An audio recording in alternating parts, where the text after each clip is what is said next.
For most people, trust is a really abstract concept, which sucks because trust is an essential part of relationships and also your relationship with yourself. And if trust remains an abstract concept, you're going to not ever know what to practically do to create self-trust.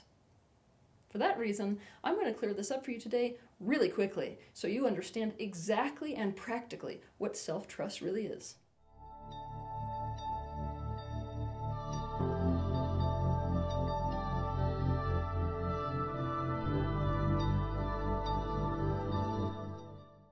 To trust someone is to feel as if you can rely on them to capitalize, act in, your best interests.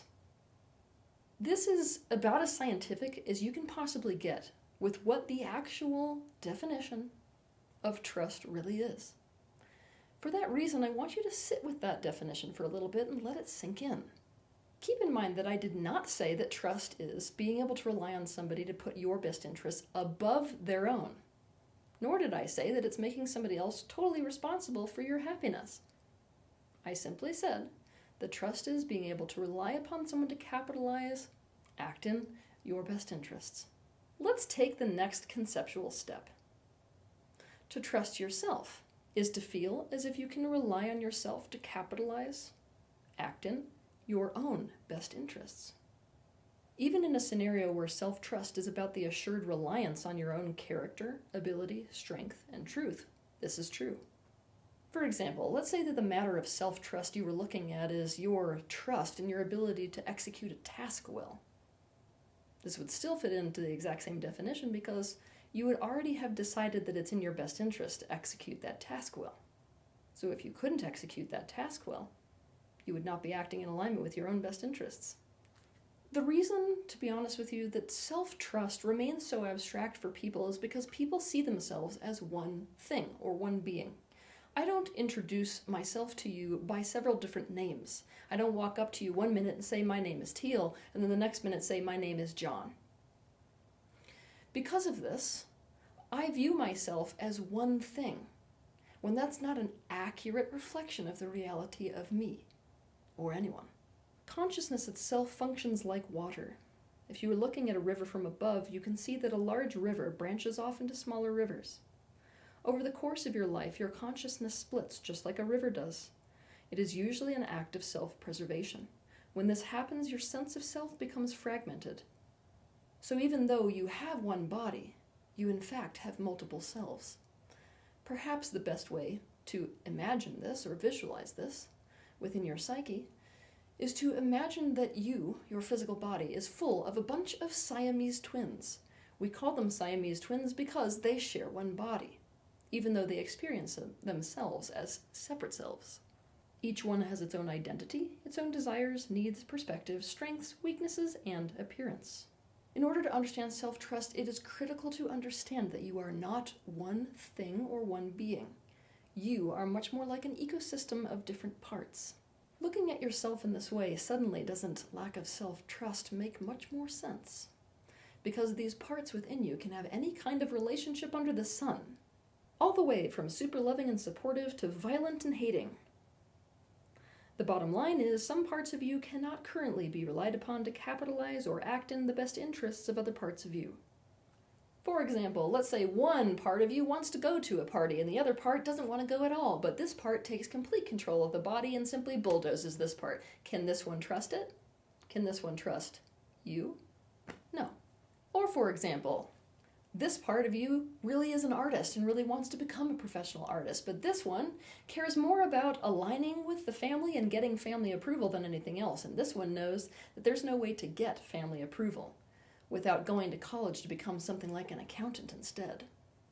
If this one simply decides, you know what, no, I'm going to pull rank. The most important thing for us to do is to be in alignment with the family and get approval. And so it simply goes to college, gets an accountant degree, and gets a job as an accountant. Can this one trust it? Is this one acting in this one's best interests? Have they found a win-win, or is this a win-lose scenario? Then obviously self-trust cannot exist within the system. Or let's imagine that one part of you literally hates this other part of you and wants to get rid of it completely. Can this one trust this one? No. What all these examples have in common is that you have internal parts within yourself that are not acting in the best interests of other parts of yourself, and therefore trust cannot exist within you. In other words, you're going to feel that lack of self-trust in your own body, and you're going to say, I don't trust myself. You know exactly what it feels like to be in a relationship with somebody who you can guarantee is not going to act in your best interests. All that's happening with lack of self-trust is this is how you feel relative to your own parts. In other words, that same external relationship is taking place in your internal system. I'm going to say something quite bold right now, but it's something I need you to understand and accept. There is no possible way for you to genuinely understand self-trust, or lack thereof, without accepting the reality of fragmentation within consciousness, within your consciousness and psyche specifically. And there is no possible way without accepting this reality to create actual repair and genuine self-trust. If you want to understand fragmentation in an in-depth way, you can watch my video titled Fragmentation, the Worldwide Disease. But here's the good news. Self-trust can be rebuilt, just like trust in a relationship can be rebuilt. It's rebuilt by the parts of you inside, demonstrating that they can be relied upon to capitalize, act in the best interest of other parts of you. Essentially, building self-trust is as easy as finding a win-win scenario, ending the zero-sum game internally. So now that you understand all that, I'm going to hit you with a bunch of bullet points for how to create self-trust. 1. Start to work directly with the parts of yourself that are creating that self-distrust. This means you got to start working directly with the parts within you that are opposed, that disagree, that are fighting, that are abandoning, that are suppressing, that are rejecting, denying, disowning, or bulldozing each other, and that are engaged in zero-sum games. To learn exactly how to do this, watch my video titled Parts Work. What is parts work and how to do it?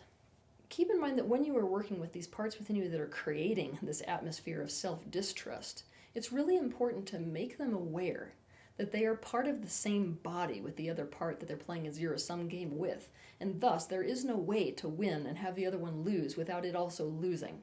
Most of these parts within you that are engaged in this self-distrust dynamic aren't actually aware of that fact. In fact, they mistake themselves for all of what you are. Each part needs to become aware that they can't capitalize on their own best interests while destroying the best interests of other parts within the system without hurting itself. When this happens, you'll notice that the parts of yourself start to get on board with trying to find a resolution.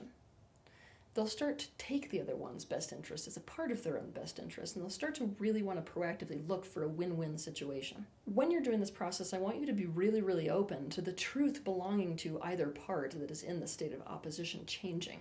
It's quite common that when one part becomes aware of the best interest of the other part and also aware of the fact that it can no longer play a zero-sum game, its truth about what its estimation of its own best interests are often change and shift.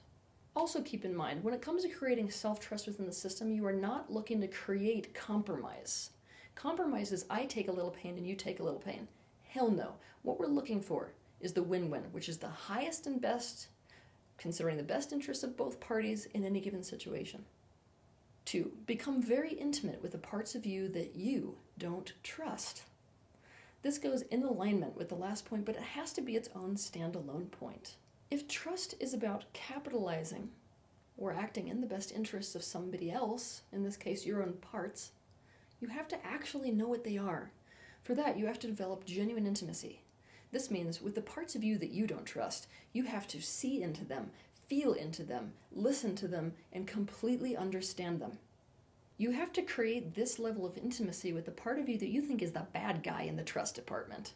For example, if you lack self-trust because a part of you keeps taking drugs regardless of your desire to stay sober, you need to stop playing a zero-sum game with that part of you and instead really see, hear, feel, and understand that part of you, especially the why, so you can help that part of you get its needs met and act in its best interest in alternative ways than the current ways that it's going about getting its needs met, which are taking drugs.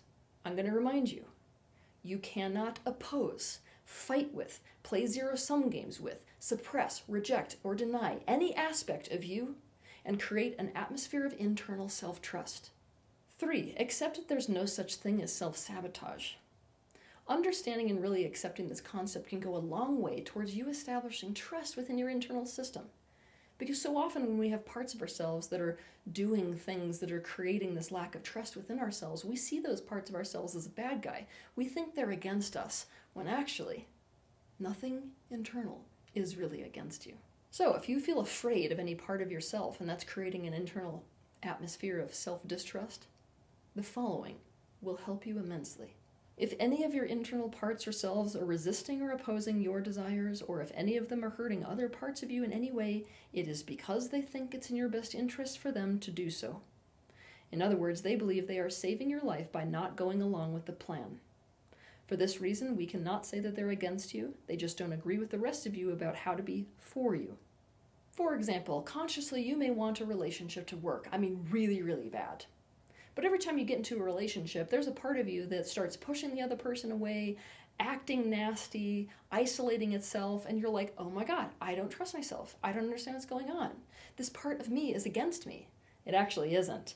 Maybe that part was the part that was there for all the painful relationships you had before. Maybe that part of you knows already that relationships mean abandonment, so it pushes everyone away first, so that it doesn't ever have to go through that pain of abandonment again. And guess what? It's doing all of that for you, not against you. It is just an inverted advocate. No part of you, even the parts that actually hate you, are in fact against you. To understand this in depth, I want you to watch 2 of my videos. The first titled, There is No Such Thing as Self-Sabotage, and the second being Self-Hate, the Most Dangerous Coping Mechanism. 4. Build your self-confidence. Self-confidence and self-trust are very good friends. When we use the word confidence, what we mean is your ability to depend on yourself. When we understand that lack of self-trust goes hand in hand with lack of self-confidence, we see that not trusting ourselves is often a self-worth issue. It's an issue of devaluing and invalidating ourselves. And one of the reasons that we do not trust ourselves is that we don't accept our own abilities, talents, intentions, and value. What does this mean? It means you need to take time to recognize your talents, recognize your strengths, recognize your pure intentions. Recognize the positives about yourself, the things that build you up instead of tear you down. Part of this confidence is allowing yourself to do things that come naturally and easily and effortlessly to you. Now, this is quite difficult because we live in a world today where almost every culture on earth values effort above all else. But I have something to tell you. If everything in your life is a struggle because you take all your focus off of what you're really good at and you put it on what you're bad at, then all of life is going to feel like a struggle and you're going to feel like you're always behind the pack. This means you're going to lack confidence. So instead, I'm going to tell you that if you're trying to build self-confidence, you got to let yourself gravitate towards those things you're really, really good at. Step into those positions. Recognize what you excel at. Recognize what comes easy to you. And put yourself in the places that value those things. And of course, you have to realize that sometimes you must actually look for the people who will value those things that we have to offer. To learn more about this step, you can watch my video titled The Value Realization, a realization that can completely change your self-worth. 5. Listen to your feelings. They always have very important messages to share. Right now, at this current time, most people, see emotions as a nuisance, as something that shouldn't be there or that needs to change. They're not actually seeing their emotions for what those emotions genuinely are. The result of this is that most people are living in a tug of war between 2 extremes, one being the complete slave of their emotions, and the other not listening to them whatsoever, or waging war against them. Look at our pharmaceutical industry. We've got a multi-billion-dollar industry that is designed for one main thing, and that is to make sure you don't feel the way you feel. This is especially sad considering that emotions are the compass guiding you through your life. Emotions are the carriers of personal truth. They never come out of nowhere. They always exist for a perfect and valid reason. They are the exact reflection of thoughts that are coming or perspectives that belong to certain parts of you. They're just a reflection. I'm not saying that your perspective is always 100% accurate and reflective of objective truth. What I'm saying is that your emotion is always the exact and accurate reflection of whatever perspective you are currently holding, or parts of you are. They are always real, they are always important, and they always exist for a valid reason. Without exception. You have to notice and listen to the truth being carried by a feeling to recognize that a part of yourself is activated and to hear that part of you out. And you cannot do what is right for you or in your best interests if you don't hear out the truth being carried by your emotions, and consciously choose what to do given that information. 6. Let go of the idea of the right answer and look for your right answer. People who don't trust themselves tend to defer to other people. They simply listen to what other people have to say and go along with it because they don't trust themselves. People who don't trust themselves also tend to be absolutely preoccupied with doing what is right or finding the right answer, and this often paralyzes them. Consequently, they fear making the wrong choice so much they procrastinate making any choice and trust other people's opinions rather than forming and owning their own. For that reason, I want to propose the following idea. Gain perspective by eliciting other people's opinions, but do not weigh them in order to make your final decision. Instead, use that information to make your own decision, and use inquiry to question your current perspective and consciously choose a perspective which serves your highest good. Every single person experiences the world in their own unique way. They come from unique experiences, unique backgrounds, unique perspectives. It's almost like every person is looking through a different telescope at the world. If you step into their shoes, you're going to see the world differently. So obviously, the more information you have, the more perspectives you see, the easier it is to make up your own mind. But you're not meant to adopt the perspective of other parts within this system that we call the universe and completely abandon yours. Most people on this earth are not going to be able to see a situation from your unique perspective. And you're never going to get enough information to be 100% sure you have the right answer. You're not going to have enough information to make the perfect decision, right? So, if you are looking to develop self-trust, look for your right answer, not the perfect answer. And be open to your right answer, changing as you evolve, as you become more aware, as it inevitably will. 7. Take risks, even if those risks result in making quote-unquote mistakes, which I know you hate if you lack self-trust. If you want to trust yourself, you're going to have to be willing to take risks. For this reason, I'm going to pull from my own personal experience to give you an example of what I mean. I'm going to go all the way back into the years where I was a professional athlete. So on this particular day, I was riding the chairlift up to the top of the race run. And at this time in my life, I was really attached to outcomes. I was attached to performance. It seemed like if I lost or if I took any risk, then there was so much to lose that I didn't want to even run the race. I was nauseous and in the bathroom and considering not doing it.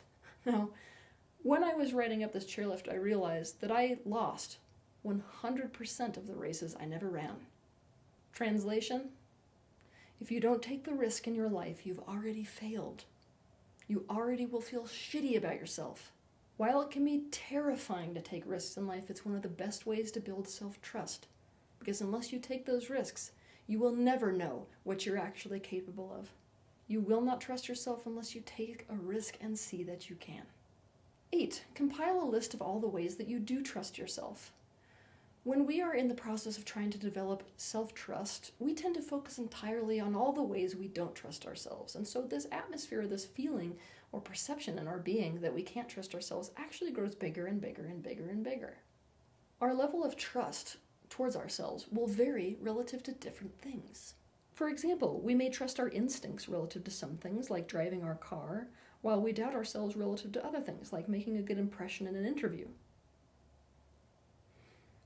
So I want you to take some time to compile a list of all the ways that you currently know you can trust yourself. Compile this list by filling the blank in as many times as you can. I trust myself to fill in the blank. For example, I trust myself to be loyal to the person I have committed to, or I trust myself to be loyal to my own happiness regardless of whether or not that means breaking a commitment that I've made to someone else, or I trust myself to care for my pets, or I trust myself to do exactly what I say I'm going to do. Or I trust myself to make a breakfast which tastes awesome. Nothing is too small or too large to put on this list. Any amount of trust that you can recognize that you have towards yourself will go a long way towards establishing an overall feeling of self-trust. 9. Develop boundaries. And to develop boundaries, you have to develop authenticity. Having a self versus other is a very unique and essential element of existence in this current time-space reality. Most people don't understand boundaries. They think of boundaries as a kind of fence.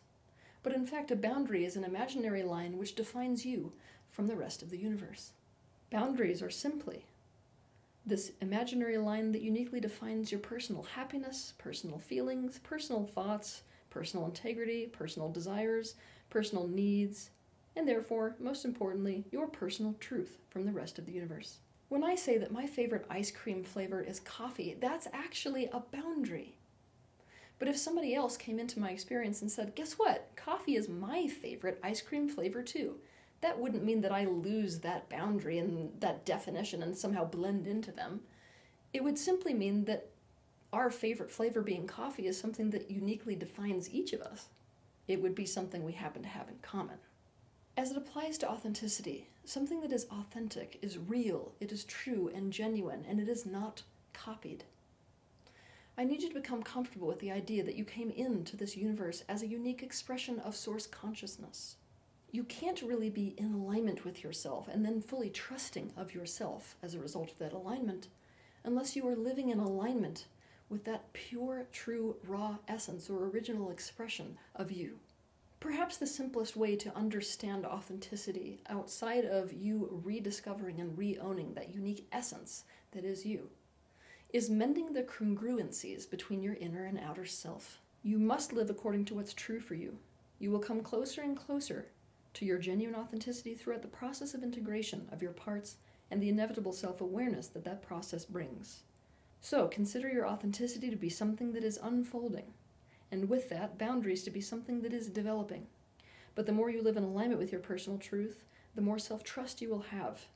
If you want to learn more about boundaries and authenticity in depth, watch my videos titled Personal Boundaries versus Oneness, How to Develop Healthy Boundaries, and How to Be Authentic. Trusting yourself is a process, so let it be just that, a process. It's not something you can just wake up today and say, I'm going to trust myself today. Instead, self-trust is the inevitable byproduct of gradually improving the relationship between the internal parts of yourself. Just remember, the better it gets, the better it gets. Have a good week. If you liked this video, be sure to share it, like it, and also subscribe to my channel so you can see more content like this. But I want to personally thank you for taking the initiative and having the bravery to step into the space of awareness, not only for yourself, but for the benefit of those around you.